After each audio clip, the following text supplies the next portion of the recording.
Bonjour, je suis le docteur Karine Billard, je suis allergologue et je suis responsable de l'unité d'allergologie adulte-enfant de l'hôpital de Meaux.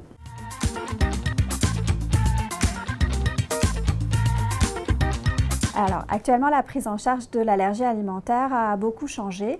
Avant, on faisait systématiquement une éviction de l'aliment responsable, ce qui permettait de mettre l'enfant à l'abri d'un accident, mais qui ne permettait pas de guérir l'allergie alimentaire. On s'est aperçu et on a développé des nouvelles techniques qui s'appellent des immunothérapies alimentaires, qui consistent à donner des petites quantités d'allergènes tolérés par l'enfant et à augmenter progressivement. Tout ceci se faisant évidemment dans un cadre sécurisé. Actuellement, on les fait de plus en plus précocement. Avant, elles étaient recommandées au-delà de 5 ans et on s'aperçoit que quand on les fait chez les tout petits, dès que l'accident est apparu, on a plus de chances d'obtenir une guérison de l'allergie alimentaire. Donc on a tendance à les commencer plus précocement dans la vie. On peut désormais faire des immunothérapies à plusieurs aliments en même temps, ce qui permet de raccourcir le délai de prise en charge de ces patients et de favoriser l'observance, le fait de bien prendre son traitement. Dans les cas les plus sévères, pour lesquels les immunothérapies sont difficiles à mettre en place parce que l'enfant réagit à des toutes petites doses, dans ces cas-là, on utilise des biothérapies, la plupart du temps par voie injectable, qui sont des anticorps dirigés contre une des molécules qui agit dans la cascade de l'allergie pour bloquer celle-ci et ainsi permettre plus facilement de faire une désensibilisation.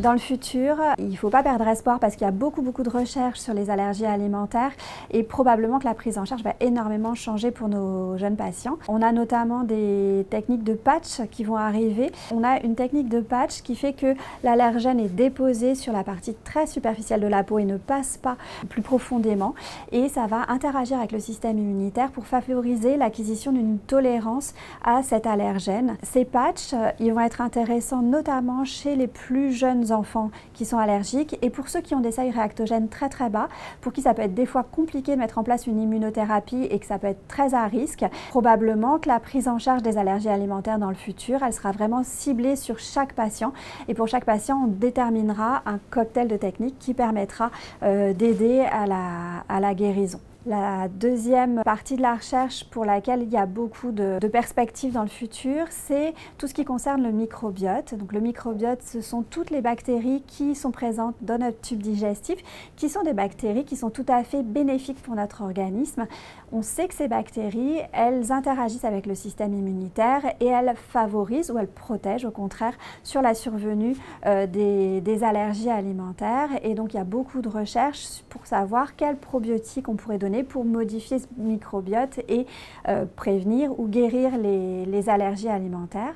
Pour protéger ce microbiote, il faut avoir une alimentation la plus diversifiée possible, en diversifiant particulièrement tôt chez les tout petits, dès 4 mois. L'alimentation, elle doit être la plus saine possible en évitant tous les produits industriels qui pourraient favoriser une modification du microbiote et donc des allergies alimentaires.